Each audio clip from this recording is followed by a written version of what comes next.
नमस्कार, मैं के वर्मा आपका बहुत बहुत स्वागत करता हूं। आज का जो हमारा टॉपिक है साइंस से रिलेटेड दाब से संबंधित टॉपिक है।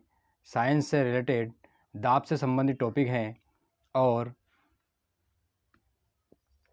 जो दाब का आपका प्रश्न नंबर पहला है, दाब मतलब प्रेशर। और साइंस से जो मैं रोज़ आपके सामने 20 मिनट में 20 एमसीक्यूज़ करवा रहा हूं, ये आपको कैसे लगते हैं, आप कैसा इनसे सीख रहे हैं, ये मुझे कमेंट्स में ज़रूर बताएं। इसी के साथ आपका प्रश्न नंबर पहला है, दाब से संबंधित प्रश्न नंबर पहला है।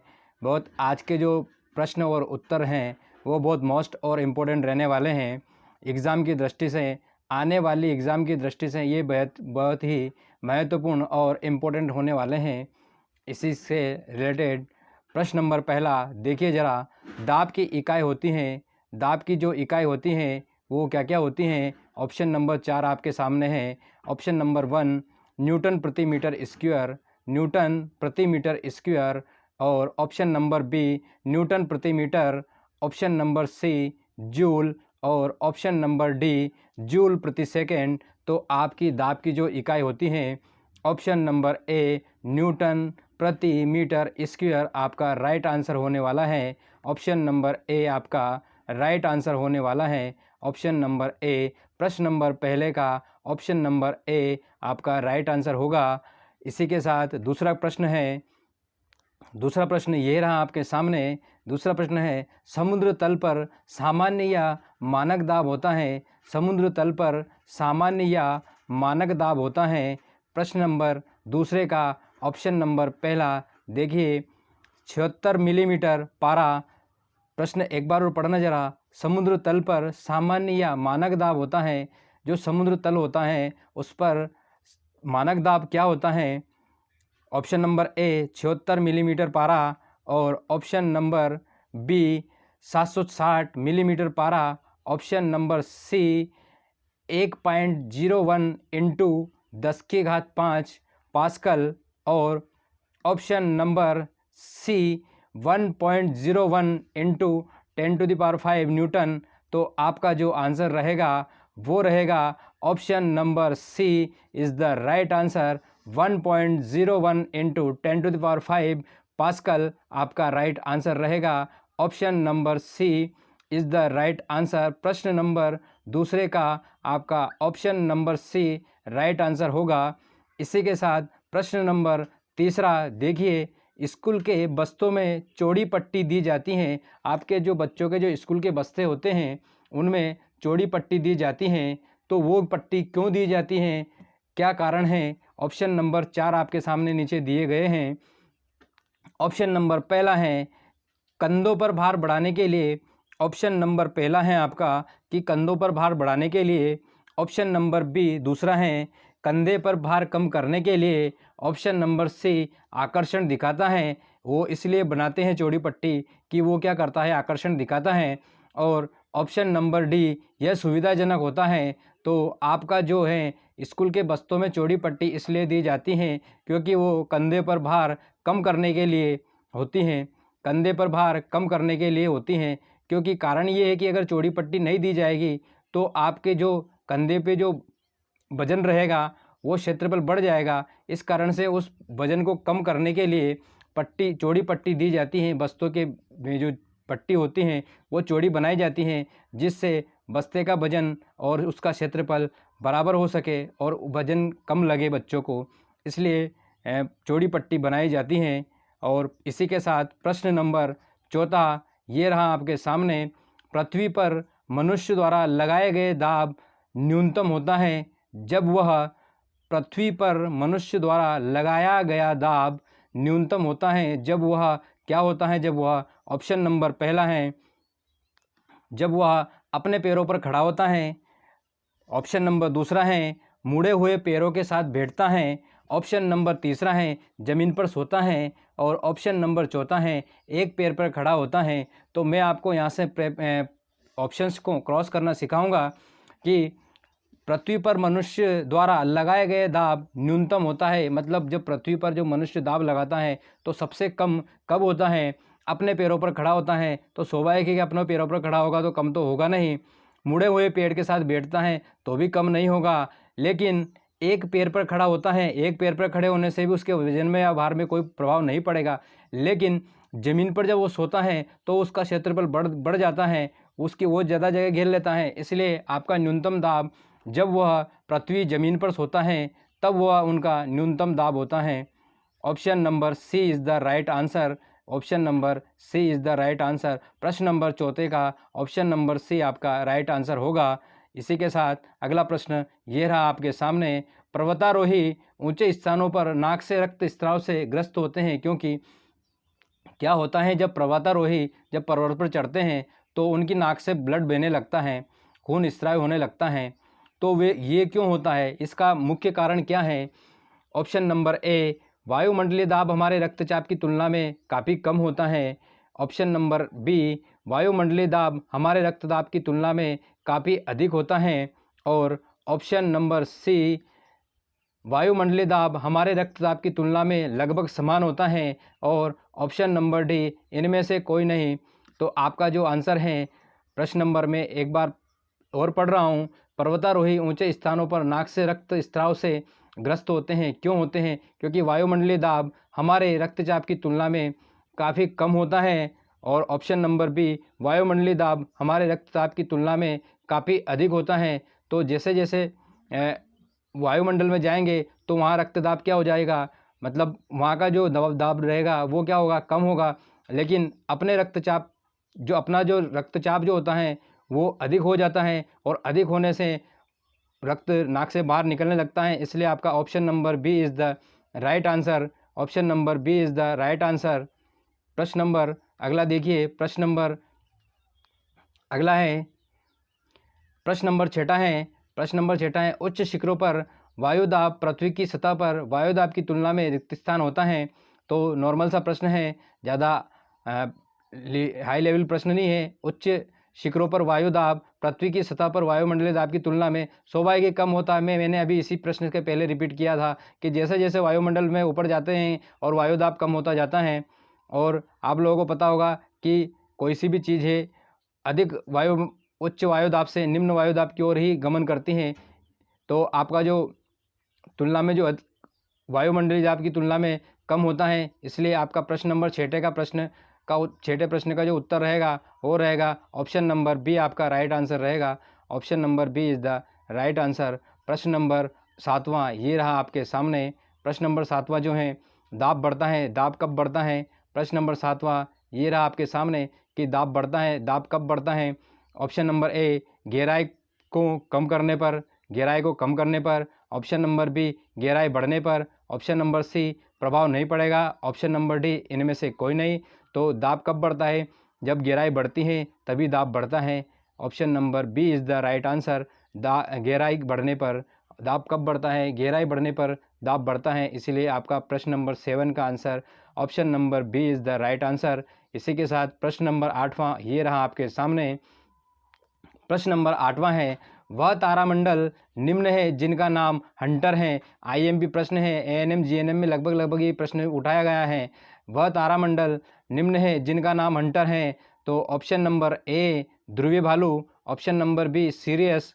और ऑप्शन नंबर सी, ओरायन। और option number D, great barrier. तो आपका जो प्रश्न नंबर 8 है, तारामंडल का नाम पूछा है, कौन सा तारामंडल है जिनका नाम हंटर है? तो option number C is the Orion आपका राइट आंसर रहेगा। Option number C is the right answer, Orion आपका राइट आंसर रहेगा। Option number C, Orion.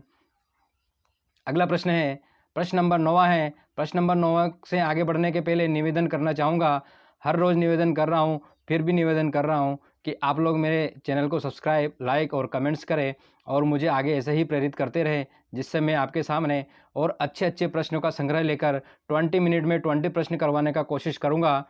इसी के साथ प्रश्न नंबर 9, उच्च पहाड़ों के शीर्ष पर वायुमंडलीय दाब।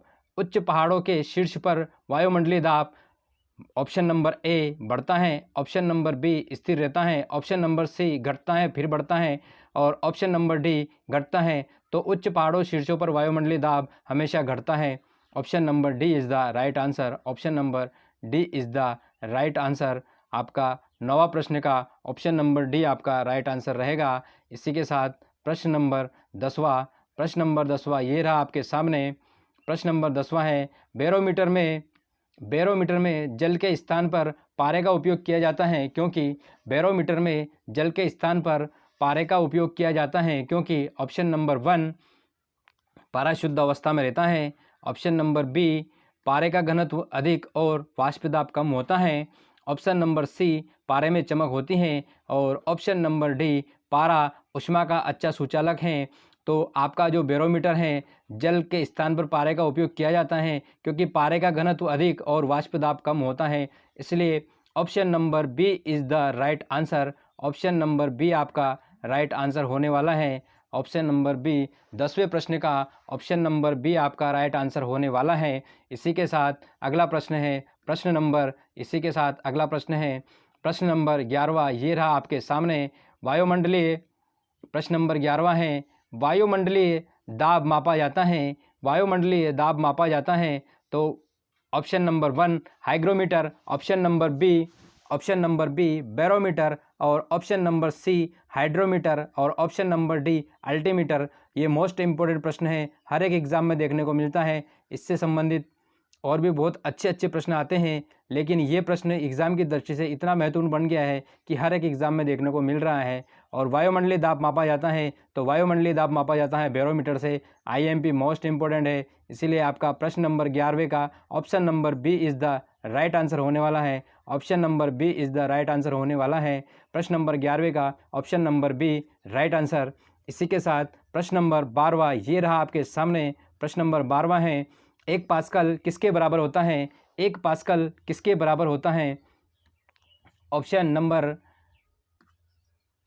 ए किलोग्राम प्रति 1 metre square, option number B kilogram प्रति 1 metre cube, option number C 1 newton प्रति 1 मीटर स्क्वायर और ऑप्शन नंबर डी ग्राम प्रति सेंटीमीटर क्यूब। तो आपका 1 पास्कल बराबर होता है किलोग्राम प्रति 1 metre square. Option number A is the right answer. Option number A is the right answer. आपका ऑप्शन नंबर ए आपका राइट आंसर होने वाला है। प्रश्न नंबर 12वें का ऑप्शन नंबर ए आपका राइट आंसर होने वाला है। इसके साथ प्रश्न नंबर 13वां ये रहा आपके सामने। मोस्ट इम्पोर्टेंट प्रश्न है और सूटकेस में हैंडल दिए जाते हैं क्योंकि सूटकेस में हैंडल दिए जाते हैं क्योंकि क्यों दिए जाते हैं सूटकेस में हैंडल?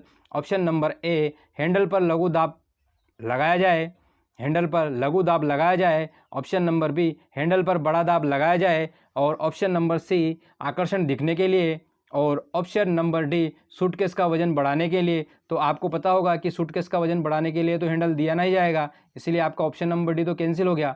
उसके बाद ऑप्शन नंबर सी देखिए, आकर्षण दिखने के लिए, वो ऑलरेडी आकर्षण है तो दिखने के लिए हैंडल लगाने की ज़रूरत नहीं है। ऑप्शन नंबर ए देखिए, हैंडल पर लघु दाब लगाया जाता है। लघु दाब मतलब हैंडल पर कम दाब लगाया जाता है, इसका ये ऑप्शन होने वाला नहीं है।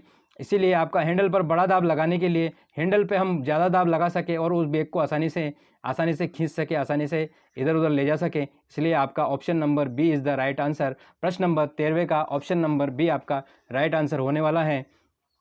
ऑप्शन नंबर बी आपका राइट आंसर होने वाला है। प्रश्न नंबर 14वां ये रहा आपके सामने। प्रश्न नंबर 14वां है, एक बंद पात्र में रखा जल दाब डालता है। एक बंद पात्र में रखा जल दाब डालता है। ऑप्शन नंबर ए सभी दिशाओं में, ऑप्शन नंबर बी बगल की दिशाओं में, ऑप्शन नंबर सी ऊपर दिशाओं में और ऑप्शन नंबर डी नीचे की दिशाओं में। तो आपका जो प्रश्न है, एक बंद पात्र में रखा जल दाब डालता है, तो स्वाभाविक है कि एक बंद पात्र है, ये बोतल है, इस बोतल में जो जल भरा हुआ है वो सभी दिशाओं में दाब डालेगा, ना कि एक दिशाओं में, ना कि ऊपर, ना नीचे, ना दाएं ना बाएं, हालांकि वो सभी दिशाओं में दाब डालेगा। इसलिए आपका ऑप्शन नंबर ए आपका राइट आंसर होने वाला है। सभी दिशाओं में दाब डालेगा, इसलिए आपका ऑप्शन नंबर ए 14वें प्रश्न का option number A is the right answer. Option number A is the right answer. अगला प्रश्न है, बहुत मोस्ट और इम्पोर्टेंट प्रश्न है। प्रश्न नंबर 15वां है, दाब के लिए सूत्र हैं। ऑप्शन नंबर ए बल बटे क्षेत्रफल, ऑप्शन नंबर ए बल बटे क्षेत्रफल, ऑप्शन नंबर बी क्षेत्रफल बटे बल, और ऑप्शन नंबर डी बल इंटू क्षेत्रफल, और ऑप्शन नंबर डी इनमें से कोई नहीं। तो आपका जो आंसर है option number A is the right answer. बहुत मोस्ट इंपॉर्टेंट प्रश्न है और एग्ज़ाम की दृष्टि से बहुत इंपॉर्टेंट है, इसलिए ऑप्शन नंबर ए आपका राइट आंसर रहेगा। बल बटे क्षेत्रफल दाब का सूत्र है ऑप्शन नंबर ए। 15वें प्रश्न का ऑप्शन नंबर ए आपका राइट आंसर रहेगा। अभी तक आप देख लीजिए 15 प्रश्न होने वाले हैं और 15 ही मिनट होने हुए हैं। हम लोग इतना कवर कर रहे हैं कि 20 मिनट में 20 प्रश्न हमारे हुए, और एग्ज़ाम की दृष्टि से टाइमिंग और वीडियो को लेकर बहुत ही टाइमिंग का बहुत महत्वपूर्ण स्थान है। इसलिए मैं चाहता हूं कि 1 मिनट सिर्फ हमारा एक प्रश्न का 1 मिनट रहे, और इसी से हम लोग टाइमिंग कवर एग्ज़ाम में कर पाएंगे। इसीलिए इसी को देखते हुए अगला प्रश्न देखिए, प्रश्न नंबर 16 ये रहा आपके सामने। प्रश्न नंबर 16 है, संपीड़न क्षेत्र होता है जहाँ संपीड़न कैसा क्षेत्र होता है जहाँ ऑप्शन नंबर ए घनत्व उच्च तथा दबाव उच्च होता है, घनत्व भी उच्च होता है और दबाव भी उच्च होता है। ऑप्शन नंबर बी घनत्व निम्न और दबाव उच्च होता है, घनत्व निम्न और दबाव उच्च होता है। ऑप्शन नंबर सी उच्च घनत्व और निम्न दबाव, उच्च घनत्व और निम्न दबाव। ऑप्शन नंबर डी इनमें से कोई नहीं। तो आपका जो प्रश्न है संपीड़न क्षेत्र होता है, घनत्व उच्च होगा तथा दबाव भी उच्च होगा, इसलिए आपका option number A is the right answer. Option number A is the right answer. उच्च घनत्व और उच्च दबाव के कारण संपीड़न क्षेत्र होता है। Option number A is the right answer. प्रश्न नंबर अगला देखिए, प्रश्न नंबर 17वां ये रहा आपके सामने। प्रश्न नंबर 17वां है, प्रश्न नंबर 17वां है, बांध की तली ऊपरी सिरे की तुलना में चौड़ी बनाई जाती हैं। आपके जो बांध बनाए जाते हैं उनकी तली जो चौड़ी बनाई जाती है, लेकिन ऊपर आते आते बांध सकरा होता जाता है और नीचे से तली चौड़ी बनाई जाती हैं, तो वो क्यों बनाई जाती हैं इसी को देखते हैं। ऑप्शन नंबर 1 दाब गहराई के साथ बढ़ता है, दाब जो होता है वो गहराई के साथ बढ़ता है। ऑप्शन नंबर बी कम होता है, और ऑप्शन नंबर सी सभी दिशाओं में समान रहता है। ऑप्शन नंबर डी इनमें से कोई नहीं। तो स्वाभाविक है कि बांध की तली ऊपरी सिरे की तुलना में चौड़ी बनाई जाती हैं। क्यों बनाई जाती हैं? क्योंकि दाब गहराई के साथ क्या होता है, बढ़ता जाता है, दाब गहराई के साथ बढ़ता जाता है, इसलिए आपका ऑप्शन नंबर ए आपका राइट आंसर रहेगा। Option number A is the right answer. प्रश्न नंबर 17 का option number A is the right answer. प्रश्न नंबर 18वां आपके सामने ये रहा। प्रश्न नंबर 18वां आपके सामने ये रहा, जब हम पानी की एक बाल्टी खाली मग बलपूर्वक डालने का प्रयास करते हैं तब, जब हम पानी की एक बाल्टी में खाली मग बलपूर्वक डालने का प्रयास करते हैं तब क्या होता है? ऑप्शन नंबर ए पानी मग पर दबाव डालता है। ऑप्शन नंबर बी वायु जो होती है वो दाब डालती है मग के ऊपर। ऑप्शन नंबर सी गहराई के साथ दाब बढ़ता है। ऑप्शन नंबर डी मग पानी पर दाब डालता है। क्या होता है कि जब हम पानी से खाली मग को डालते हैं तो पानी मग के ऊपर दाब लगाता है, पानी क्या करता है, मग के ऊपर दाब लगाता है और हमें पानी भरने से रोकता है। इसलिए आपका ऑप्शन नंबर ए आपका राइट आंसर रहेगा कि पानी मग के ऊपर दाब डालता है। जब हम पानी की एक बाल्टी में खाली मग को बलपूर्वक दबाते हैं तो पानी मग पर दाब डालता है। Option number A is the right answer. Option number A आपका राइट आंसर होने वाला है। अब प्रश्न नंबर 19 ये रहा आपके सामने। प्रश्न नंबर 19 ये रहा आपके सामने, एक बर्तन के तल पर तरल द्वारा लगाया गया दाब इस पर निर्भर करता है। एक बर्तन के तल पर तरल द्वारा लगाया गया दाब इस पर निर्भर करता है। ऑप्शन नंबर ए बर्तन के तल का कुल क्षेत्रफल। ऑप्शन नंबर ए बर्तन के तल का कुल क्षेत्रफल। ऑप्शन नंबर बी बर्तन में उपस्थित तरल स्तंभ का उच्चतम तल। ऑप्शन नंबर सी बर्तन का आकार, और ऑप्शन नंबर डी इनमें से कोई नहीं। तो बर्तन तल पर तरल द्वारा लगाया गया दाब किस पर निर्भर करता है? तो बर्तन में उपस्थित तरल स्तंभ, बर्तन में जो उपस्थित तरल पदार्थ रहेगा उसके उच्चतम तल पर निर्भर करता है। इसलिए आपका option number B is the right answer. Option number B is the right answer. Last प्रश्न को पढ़ने से पहले मैं आप लोगों से फिर से निवेदन करना चाहूँगा कि आप लोग मेरी जो मेहनत हो रही है क्या ये वाकई में सही हो रही है या गलत हो रही हैं, आप लोग इसका निर्णय खुद लें और मुझे सपोर्ट करें। अगर आप लोगों को कमेंट्स में कुछ बोलना है तो आप लोग मुझे कमेंट्स कीजिए, मुझे बिल्कुल भी बुरा नहीं लगेगा, और आप लोग मुझे गाइडेंस करते रहिए कि मैं क्या गलती कर रहा हूँ। इसी के साथ लास्ट प्रश्न आपका प्रश्न नंबर 20वां लास्ट प्रश्न है, गलत कथन को चुनिए। ऑप्शन नंबर 1 और प्रश्न नंबर 20वां है कि गलत कथन को चुनिए। ऑप्शन नंबर 1 है गर्म हवा ठंडी हवा से हल्की होती है। स्वाभाविक है कि गर्म हवा जो होती है वो ठंडी हवा से हल्की होती है, ये तो राइट आंसर रहेगा। लेकिन आपका प्रश्न क्या बोल रहा है, हमारा प्रश्न बोल रहा है कि गलत कथन पर अपने को बताना है। अगला ऑप्शन है हवा गर्म करने पर फैलती है। स्वाभाविक हवा अगर गर्म होगी तो फैलेगी, इसलिए ये भी राइट आंसर रहेगा। ऑप्शन नंबर सी धुआं हमेशा ऊपर उड़ता है। स्वाभाविक है ऊपर धुआं जब उड़ता है वो ऊपर ही उड़ता है, धुआं जब होता है तो ऊपर ही उड़ता है, वो इधर उधर या नीचे नहीं उड़ता है। और ऑप्शन नंबर डी जब गर्म हवा ऊपर उड़ती है तो उस क्षेत्र में दाब बढ़ता है। जब गर्म हवा ऊपर उड़ती है तो उस क्षेत्र में दाब बढ़ता नहीं है, उस क्षेत्र में दाब कम होता है। इसलिए आपका ऑप्शन नंबर डी गलत आंसर रहेगा। लेकिन हमारा प्रश्न क्या है, हमारा प्रश्न है कि आपको गलत कथन बताना है, तो ऑप्शन नंबर डी आपका राइट आंसर रहेगा। हमारा गलत कथन ही यही है, ऑप्शन नंबर डी आपका राइट आंसर। प्रश्न नंबर 20वें का option number D is the right answer. और ये रहे आपके 20 मिनट में 20 प्रश्न। 20 मिनट से लेकर 21 मिनट भी नहीं होने वाले हैं, और मैंने आपको 20 मिनट में 20 प्रश्न आपको करवाए हैं। 20 मिनट में 20 प्रश्न 2020 सीरीज़ चल रही है, आप लोग इसका लाभ उठाएं और चैनल को सब्सक्राइब, लाइक और कमेंट्स करें। और मुझे कमेंट्स में बताइए कि आप लोगों को कौन से किस चीज़ से या कौन से चैप्टर से आपको डिमांड है, मैं उसके भी 20 क्वेश्चन लाने का कोशिश करूंगा। मेरे द्वारा साइंस और हिंदी के रोज़ 20-20 प्रश्न आपके सामने प्रस्तुत हो रहे हैं। कैसे लगते हैं, आप क्या सोचते हैं, इसके ऊपर अपना विचार व्यक्त करें। इसी के साथ मैं आपसे विदा लेता हूँ। जय हिंद, जय भारत, वंदे मातरम, जय श्री कृष्ण, राधे राधे।